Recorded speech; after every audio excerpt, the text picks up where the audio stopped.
Hello everyone, O2 academy के YouTube channel पे आपका फिर से बहुत बहुत स्वागत है। करंट अफेयर एक्सप्लेन्ड सेशन में आज मैं बात करूंगा आत्मनिर्भर भारत अनाउंसमेंट्स के बारे में, जो एक स्टिमुलस पैकेज हमारी सरकार के द्वारा अनाउंस किया जा रहा है। ये इसका पार्ट 1 है, यानी कि मई 13 को जो हमारी फाइनेंस मिनिस्टर ने अनाउंसमेंट्स करी थी उनकी एक डिटेल्ड एनालिसिस हम लोग करेंगे।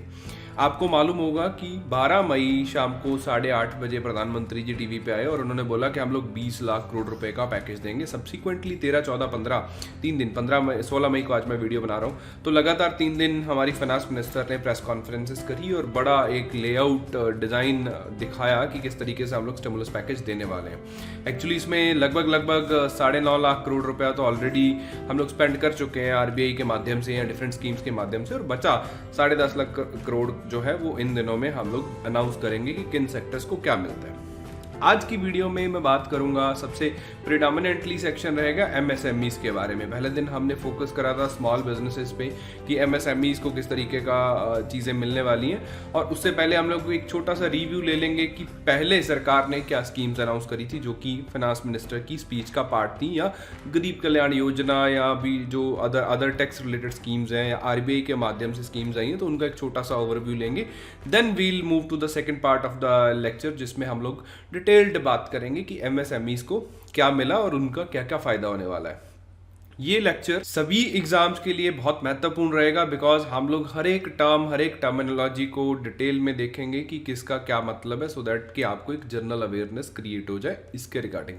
और जो भी चीज़ें क्रैम करने लायक हैं या लिखने लायक चीज़ें हैं जो वैसे ही भाषण का पार्ट रही थी, उनको हम लोग स्किप करेंगे। तो ओनली इंफॉर्मेशन यहाँ पे रहेगी, तो स्टे ट्यून्ड, इसको अंत तक जरूर देखिएगा। इस वीडियो का जो पीडीएफ रहेगा वो हमारे टेलीग्राम चैनल पे मैं अपलोड कर दूंगा, जिसका लिंक आपको डिस्क्रिप्शन बॉक्स में मिलेगा। और अगर आप घर बैठे प्रेपरेशन करना चाहते हैं तो O2 अकेडमी की मोबाइल एप्लीकेशन पे सारे कोर्सेज लाइव हैं, सारे टीचर्स लाइव पढ़ा रहे हैं, तो आप उनको चेकआउट कर सकते हो। मोबाइल एप्लीकेशन का भी जो डाउनलोड लिंक है iOS और एंड्रॉयड प्लेटफॉर्म्स का, वो भी डिस्क्रिप्शन बॉक्स में मिलेगा, या आप ज़्यादा जानकारी के लिए यहाँ स्क्रीन पे जो नंबर फ्लैश हो रहा है उस पर कॉल कर सकते हो। सो हम हमारा सेशन शुरू करते हैं। देखिए, प्रधानमंत्री जी ने उस दिन स्पीच में बोला कि हम लोग सेल्फ रिलायंट इंडिया मूवमेंट चलाना चाहते हैं, एक अभियान जिसमें हम लोग सिर्फ और सिर्फ सेल्फ रिलायंस की बात करेंगे। मैं उस दिन भी बता रहा था आपको मेरी प्रीवियस वीडियो जिसमें हमने फिस्कल स्टिमुलस को समझाया है। अगर आपने वो नहीं देखी है तो आप ऊपर आई बटन पे क्लिक करके उस वीडियो को देख सकते हो। प्रधानमंत्री जी का जो मेन विजन जो इन्होंने बताया वो it was started in the 1950s, जब जवाहरलाल नेहरूवियन इकोनॉमिक्स थी, तब भी हम लोग यही बात करते थे कि सेल्फ रिलायंट है, इम्पोर्ट सब्सिट्यूशन करना है, इंडस्ट्रियलाइजेशन भी उसी मॉडल से करना है। सो अभी वही नौबत आन पड़ी है, दोबारा हम लोग उसी मॉडल की तरफ मूव इन कर रहे हैं। 5 फैक्टर्स थे, डिटेल सारी बातें मैंने उस वीडियो में करी हैं, तो हम लोग आगे बढ़ेंगे। इस विजन को फोर्टिफाई करने के लिए हमारी फाइनेंस मिनिस्टर ने बहुत सारे मेजर्स को अनाउंस करा है। सो पहले ऑलरेडी जो चीज़ें हम कर चुके हैं, प्रधानमंत्री गरीब कल्याण पैकेज 1,70,000 करोड़ रुपए का रिलीफ पैकेज हम लोगों ने दिया है, जिसमें कुछ इंश्योरेंस कवर है या फूड ग्रेन्स प्रोवाइड करना है, पल्सेस देने हैं, या जनधन अकाउंट में पैसे ट्रांसफ़र करने, फ्री गैस सिलेंडर्स को प्रोवाइड करना है, या एमजी नरेगा की जो वेजेस हैं उनको इंक्रीज करा गया। इस तरीके के मेजर्स इंक्लूडेड हैं। ये ऑलरेडी ही हमने अनाउंस कर दिया था, तो इसको भी हमने 20 लाख करोड़ के पैकेज में अनाउंस करा। इसके अलावा पीएम किसान जो योजना थी उसके अंतर्गत भी लगभग 8.5 करोड़ फैमिलीज को 2,000 रुपये पे कर दिए गए हैं। कंस्ट्रक्शन वर्कर्स का फंड बना के उनको रिलीफ तक दिया गया है। जो पीएफ अकाउंट्स हैं, ऐसे एम्प्लॉयज़ जो 15,000 पर मंथ या उससे कम सैलरी ले रहे हैं, ऐसी कंपनी जिनमें 100 वर्कर या उससे कम है, उनको 24% वेजेस जो थी उनकी 12+12 24 जो था उनके पीएफ अकाउंट्स में डाल दिया गया है। 5 करोड़ रजिस्टर्ड वर्कर्स जो एम्प्लॉय प्रोविडेंट फंड में है, उनको 75% एडवांस वो लोग विड्रॉ कर सकते हैं, जो पहले नॉन रिफंडेबल हुआ करता था, टेम्परेरी लिक्विडिटी क्रंच को दूर करने के लिए। वुमेन सेल्फ हेल्प ग्रुप्स के लिए जो कलेक्ट्रल फ्री लैंडिंग्स है उसको बढ़ाया गया। And last, district mineral fund जो होगा, उस फंड को हम लोग यूज़ करेंगे मेडिकल टेस्टिंग और स्क्रीनिंग की फैसिलिटी को बढ़ावा देने के लिए। अब एक पॉइंट यहाँ पे निकल के आता है कि डिस्ट्रिक्ट मिनरल फंड ये कौन सा फंड है। तो देखिए, 2015 में 2015 में हमने mines and mineral development amendment act लेके आए थे।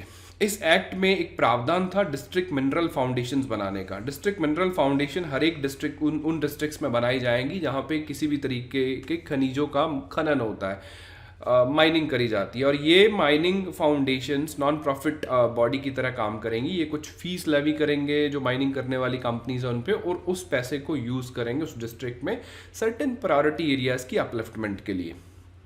अब पैसा आया तो उस पैसे को अब हम बोल रहे हैं कि इस पैसे का यूज़ अब के टाइम में हम लोग करेंगे स्क्रीनिंग और मेडिकल फैसिलिटीज़ को बढ़ावा देने के लिए, जो एक्चुअली एक ज़रूरी काम है।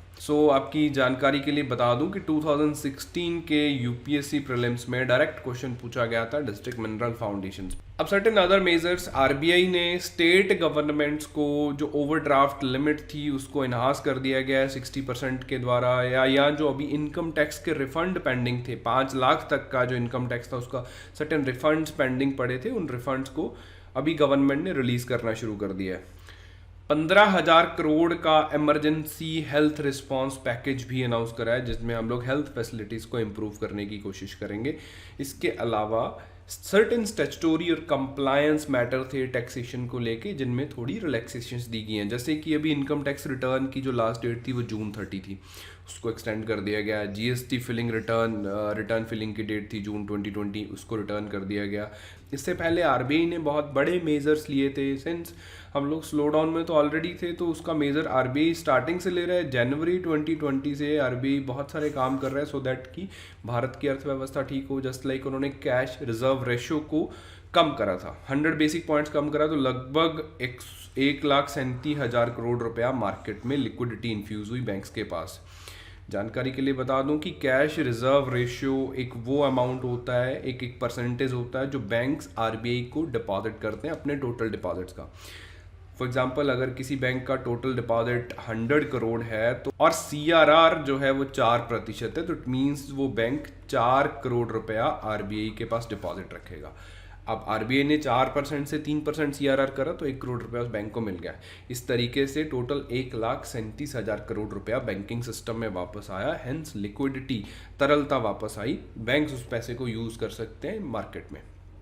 Secondly, long term repo operations के बहुत सारे फेजेस आए जिनमें पहले एलटीआरओ करा, लॉन्ग टर्म यानी कि 3 साल के लिए रेपो रेट पे ब्याज पे बैंकों को पैसा दिया गया सो दैट वो मार्केट में लैंड करें। फिर उसको टारगेटेड बनाया गया, उनको बोला गया कि आप इन्हीं एरियाज़ की कंपनीज के डेट ग्रेडेड पेपर्स में या सिक्योरिटीज़ में स्पेंड करोगे। सो इस तरीके से इनके डिफरेंट फेजेस आते हैं। टीएलटीआरओ 2.0 आया, 50,000 करोड़ रुपया और ऐड करा गया जिसमें हम लोग एनबीएफसीज और माइक्रो फाइनेंस इंस्टीट्यूशंस को पैसा देते हैं। तो हैंस इस तरीके से आरबीआई ने बहुत बड़े मेजर्स ले रखे थे और लगभग 7.5 लाख करोड़ रुपया तो आरबीआई ने ऑलरेडी ही लिक्विडिटी को ईज करने के लिए दे दिया था। सिमिलरली, स्पेशल लिक्विडिटी फैसिलिटी के माध्यम से म्यूचुअल फंड कंपनीज को पैसा दिया गया। नाबार्ड और सिडबी को स्पेशल रीफाइनेंसिंग फैसिलिटीज़ दी गई 50,000 करोड़ की। मैं बता दूं कि मैंने ये सारी वीडियोस ऑलरेडी बनाई हुई हैं। स्पेशल लिक्विडिटी फैसिलिटी क्या है म्यूचुअल फंड्स के लिए आप आई बटन में देख सकते हो। टारगेटेड एलटीआरओ की डिटेल वीडियो मैंने बनाई हुई है, उसको भी आप आई बटन में जाके सजेस्टेड वीडियोस में देख सकते हो, तो आपको एक और क्लैरिटी आएगी। तो इस तरीके से आरबीआई ने ऑलरेडी मेजर ले रखे थे, लगभग 7.5 लाख करोड़ के आसपास का फंडिंग। तो फंडिंग नहीं था बेसिकली, डिसीजन मॉनेटरी स्टिमुलस जो ऑलरेडी प्रोवाइड किया गया था। अब हम नेक्स्ट पार्ट में मूव करते हैं which is about MSMEs, micro small medium enterprises. तो देखिए बहुत सारे मेजर्स लिए गए मीडियम एंटरप्राइजेस के लिए। तो सबसे पहला काम किया गया कि इनको 3 लाख करोड़ रुपए का collateral free automatic loan approve कर दिया। अब देखिए कलेक्ट्रल फ्री का क्या मतलब है। कोई भी लोन हम लोग लेते हैं तो हमें उसका कुछ ना कुछ सिक्योरिटी गारंटी के रूप में बैंक को दिखाना पड़ता है कि भाई मेरे पास ये है, आप ये पेपर रखिए, गिरवी जो रखा जाता है, दिस इज़ कॉल्ड कलेक्ट्रल। तो एमएसएमईज के पास इतना बड़ा अमाउंट होता नहीं रखने लायक, तो उनको कलेक्ट्रल फ्री लोन्स का प्रावधान हमने दिया। और किस तरीके की टेक्निकलिटी है यहाँ पे कि ऐसी कंपनीज, ऐसे बोरोवर्स जिनका टर्नओवर 100 करोड़ है और उनका पिछला आउटस्टैंडिंग लोन 25 करोड़ से कम है, तो वो उस आउटस्टैंडिंग अमाउंट का 20% जो है वो किसी भी बैंक या एनबीएफसी कंपनी से बोरो कर सकते हैं। इस लोन का जो टेन्योर रहेगा वो 4 साल रहेगा। मोरेटोरियम जो होगा वो 12 महीने का। मोरेटोरियम वो होता है जब हमें हमारे लोन की रीपेमेंट्स नहीं करनी पड़ती, ईदर प्रिंसिपल और इंटरेस्ट और बोथ। तो यहाँ पे जो मोरेटोरियम है that is for the principal amount, कि प्रिंसिपल अमाउंट हमें 1 साल के बाद उसकी ईएमआईज देनी पड़ेंगी, पहले हमें सिर्फ उसका ब्याज पे करना है। वो भी कैप्ड रहेगा, यानी कि एक सर्टेन लिमिट से ज़्यादा बैंक या एनबीएफसी हमसे चार्ज नहीं कर सकते हैं। अब बैंक और एनबीएफसी कोलेक्ट्रल के बिना लोन क्यों देंगे? उनका लोन अगर डूब जाएगा तो कौन पे करेगा? वहां पे सरकार बोली कि हम लोग गारंटी कवर देते हैं पूरे 100%, चाहे principal as well as interest का। तो आप लोन दीजिए, डूबेगा तो गवर्नमेंट विल रीपे। तो 31 अक्टूबर 2020 तक की स्कीम की अवेलेबिलिटी है। 45 लाख यूनिट्स एक्सपेक्टेड है कि इनको इससे फायदा होगा। 20,000 करोड़ रुपया जो है वो सबऑर्डिनेट डेट स्ट्रेस्ड एमएसएमईज के लिए बोला गया है। अब सबऑर्डिनेट डेट क्या होता है, सबसे पहले इस बात को समझिए, बाकी डिटेल्स मैं आपको बताऊंगा। सबऑर्डिनेट डेट देखिए, ये प्रायोरिटी बेसिस पे डिपेंड करता है। पहले किसी कंपनी को एक लोन दिया गया था, वो लोन आउटस्टैंडिंग है, अब उसे लोन पे एक और लोन बी लोन दे दिया गया एज एन सबऑर्डिनेट डेट। तो जिस बैंक ने लोन प्रोवाइड करे हैं, तो सबसे पहला रिकवरी का जो ऑप्शन है, जब कंपनी को लिक्विडेट करा जाएगा या लोन वापस लेना है, तो प्रायोरिटी क्या रहेगी कि हमें ए लोन को पहले रिकवर करना है, बी लोन उसके बाद देखा जाएगा। सो लोन पहले वाला तो फंसा ही हुआ था, एनपीए बना हुआ था, स्ट्रेस था, उनको सबऑर्डिनेट लोन और दे दिया गया सो दैट कि वो लोग अपना ऑपरेशन दोबारा से शुरू कर सकें, स्ट्रेस्ड ना रहें और इकॉनमी का जो सर्कल है वो चले। इस काम के लिए गवर्नमेंट से अब थोड़ी बहुत गारंटी तो देनी पड़ेगी। पार्शियल गारंटी क्रेडिट सपोर्ट दिया गया है बैंक्स को। 4,000 करोड़ रुपया दिया जाता है credit guarantee fund trust for MSMEs. ये सरकारी ही ट्रस्ट है, उड़ान, आजकल इसको उड़ान बोलते हैं। ये ट्रस्ट क्रेडिट गारंटी देती है एमएसएमईज के बिहाफ पे बैंक्स या एनबीएफसीज को। 50,000 करोड़ इक्विटी इन्फ्यूजन करा जाएगा, एक फंड्स ऑफ फंड बनेगा। बेसिकली अब इन फंड्स का स्ट्रक्चर जानने की हमें आवश्यकता नहीं है as far as general knowledge is concern, कि मदर फंड क्या होते हैं, डॉटर फंड्स क्या होते हैं। जो लोग अकाउंट्स एंड इस तरीके के इन्वेस्टमेंट के प्रोफेशन में है वो थोड़ा इसको अलग से देख लीजिएगा। आप ये समझिए कि 50,000 करोड़ रुपया सरकार इन्वेस्ट करेगी डिफरेंट फंड्स के माध्यम से एमएसएमईज की इक्विटीज़ में, शेयर्स में, और उनको हेल्प करेगी कि आप लोग आगे जाके स्टॉक मार्केट्स में लिस्ट होइए। अब दूसरा बड़ा काम जो करा गया है दैट इज एमएसएमईज को रीडिफाइन कर दिया गया है। एमएसएमईज का एक क्राइटेरिया होता है कि भाई आपका इतना टर्नओवर, इतना इन्वेस्टमेंट है तो आप माइक्रो, स्मॉल और मीडियम की कैटेगरी में आते हो। अगर उससे एक्सीड कर गया तो आपकी कैटेगरी भी चली जाएगी और आपको उसमें जो बेनिफिट्स मिल रहे थे वो भी नहीं मिलेंगे। तो इसको एक नेगेटिव लिया जाता था because MSMEs they tends to वो छोटे ही रहना चाहते थे in order to get maximum benefits of that category. Growth के लिए कोई अर्ज नहीं था। तो ठीक इसको ठीक करने के लिए हम लोग लेके आते हैं नई डेफिनेशंस। तो नई डेफिनेशंस दो, इसको क्रैम नहीं करना, आप जस्ट देख लीजिए कि इन्वेस्टमेंट और टर्नओवर का क्राइटेरिया बढ़ा दिया गया है। पहले माइक्रो के लिए 25 लाख का इन्वेस्टमेंट चाहिए था, 25 लाख या उससे कम। अब 1 करोड़ या उससे कम वाली इन्वेस्टमेंट की जो भी मैन्युफैक्चरिंग एंड सर्विस इंडस्ट्रीज हैं वो माइक्रो में रहेंगी, 10 करोड़ वाली मीडियम में रहेंगी, 20 करोड़ तक वाली 10 करोड़ स्मॉल में रहेंगी, 20 करोड़ तक वाली मीडियम में रहेंगी। तो इस तरीके का इनका दायरा बढ़ा दिया गया है। अब जो टेंडर्स थे, हमारी एमएसएमईज का बड़ा कंपटीशन झेलती हैं फॉरेन कंपनी से, तो सरकारी टेंडर्स जो भी थे 200 करोड़ तक के, उनको डिसअलाउ कर दिया जाएगा फॉरेन कंपनी से और सिर्फ लोकल एमएसएमई से हम लोग वो चीज़ें प्रोक्योर करेंगे। तो ये सेल्फ रिलायंस की तरफ एक स्टेप होगा। इसके अलावा एमएसएमईज को अभी देखिए मेले वेले जो फेयर्स होते हैं वो तो लग नहीं सकते हैं, तो ट्रेड फेयर्स, एग्जीबिशंस की जगह हम लोग ई मार्केट लिंकेज की कोशिश करेंगे। इसका कोई इम्प्लीमेंटेशन प्लान तो नहीं दिया फाइनेंस मिनिस्टर ने कि किस तरीके से ई मार्केट से लिंक करेंगे, बट स्टिल उन्होंने बोलने वाली बात है। तो इसके अलावा ईपीएफ सपोर्ट दिया जाएगा बिजनेस और वर्कर्स को, कि सरकार जो लोग प्रधानमंत्री गरीब कल्याण पैकेज के अंडर है, 12% एम्प्लॉयर का हिस्सा और 12% ही एम्प्लॉय का हिस्सा उनके खातों में कंट्रीब्यूट करेगी सरकार, सो दैट कि बिजनेस को ज़्यादा फाइनेंशियल स्ट्रेस नहीं आना पड़े। ईपीएफ एम्प्लॉय प्रोविडेंट फंड जो है 12% जितना भी है, 12% एम्प्लॉयर देता है, 12 एम्प्लॉय का कटता है। अब दोनों को 12% मिलना शुरू हो जाएगा। ये पहले मई 2020 तक था ये स्कीम, अब इसको एक्सटेंड करके अगस्त 2020 तक कर दिया गया है। तो इससे भी एक एक्स्ट्रा लिक्विडिटी उन लोगों के हाथ में आएगी। प्लस मैंने आपको ऑलरेडी बताया था कि सरकार इस पर और काम कर रही है। तो सर्टेन पीएफ कंट्रीब्यूशन पे रिलैक्सेशंस दिए गए हैं, जो अर्लियर 12% था उसको 10% तक कम कर दिया आने वाले 3 महीनों तक। तो यहाँ पे भी कुछ कुछ एक्स्ट्रा चीज़ें उनके पास मिलेंगी। और अब एमएसएमईज को लोन देने के लिए एनबीएफसीज या हाउसिंग फाइनेंस कंपनीज या माइक्रो फाइनेंस कंपनीज का एक अपना बड़ा रोल रहता है।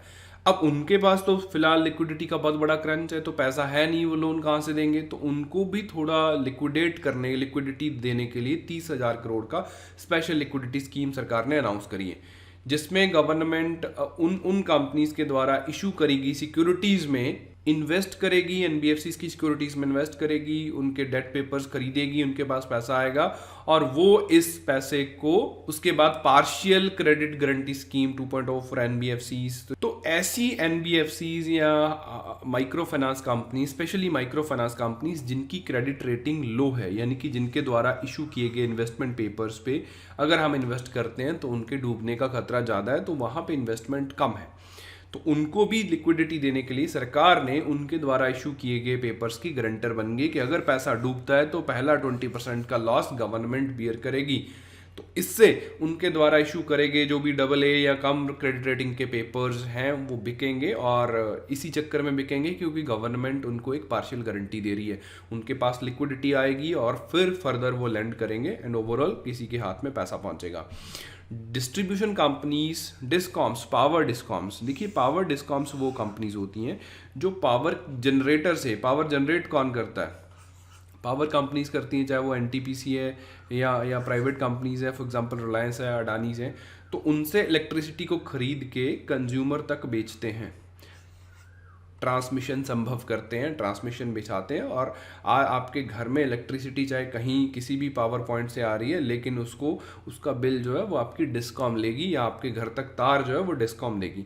ये स्टेट ऑन्ड कंपनीज हैं और ये हाईली घाटे में चल रही हैं सिंस बहुत लंबा टाइम हो गया। हम लोग इनको ठीक करने के लिए बहुत सारी स्कीम्स भी चला रहे थे, लेकिन ये घाटा और बदतर हालात में चला गया अभी पेंडेमिक सिचुएशन में। तो उनको थोड़ा कंडीशनल ट्रांसफर का प्रावधान है कि आपको लगभग 90,000 करोड़ रुपया ट्रांसफर करा जाएगा, लिक्विडिटी इन्फ्यूज करी जाएगी 2 एनबीएफसीज जो सरकार ने इसी पर्पज से बनाई है, दैट इज पीएफसी और आरईसी, रूरल इलेक्ट्रिफिकेशन कॉरपोरेशन है, और पीएफसी भी इस तरीके का एनबीएफसी है मिनिस्ट्री ऑफ पावर के अंडर, जो सिर्फ और सिर्फ पावर कंपनीज को फंड करने के लिए बनाया गया। तो ये 90,000 कंडीशनल ट्रांसफर करेगा। कंडीशंस क्या होंगी वो मैं आपको किसी और वीडियो में बताऊंगा डिटेल्ड। तो ये भी एक तरीके का लिक्विडिटी पैकेज है जो मार्केट में दिया गया है। इसके अलावा कॉन्ट्रैक्टर्स जो थे, सभी तरीके के कॉन्ट्रैक्टर सरकार के, उनको 6 महीने का जो एक्स्ट्रा समय है वो दे दिया गया है, और सरकार ने उनकी पार्शियल पेमेंट्स भी रिलीज करनी शुरू कर दी हैं। रियल एस्टेट जो प्रोजेक्ट्स थे, रेरा आपको पता होगा, जब से रेरा आया है हमने रियल एस्टेट कंस्ट्रक्टेड जो प्रोजेक्ट्स थे उन पे एक टाइम लिमिट दे दी गई है कि भाई आप इतने समय में हर एक बिल्डर अपना प्रोजेक्ट जो है वो डिलीवर करेगा, अगर नहीं करेगा तो उसको सर्टेन पेनल्टी या ब्याज के रूप से लोगों को पे करना होगा। तो अब देखिए पूरी की पूरी लेबर शॉर्टेज है, काम बंद पड़ा है, तो projects can not be delivered. तो जो प्रोजेक्ट 25 मार्च या उससे बाद एक्सपायर हो रहे थे उनको 6 महीने का एक्सटेंशन दे दिया गया, और ऐसा भी बोला गया कि अगर जरूरी हुआ तो हम लोग 3 महीने और का इसको एक्सटेंड कर देंगे। तो ये काइंड ऑफ रिलीफ हुआ उन लोगों के लिए। प्लस टीडीएस और टीसीएस में 50,000 करोड़ का लिक्विडिटी हम लोग इन्फ्यूज करने की कोशिश कर रहे हैं, यानी कि जो भी टीडीएस कलेक्ट किया जा रहा था या टीसीएस कलेक्ट किया जा रहा था तो उसको 25% तक कम कर दिया है 31 मार्च 2021 तक।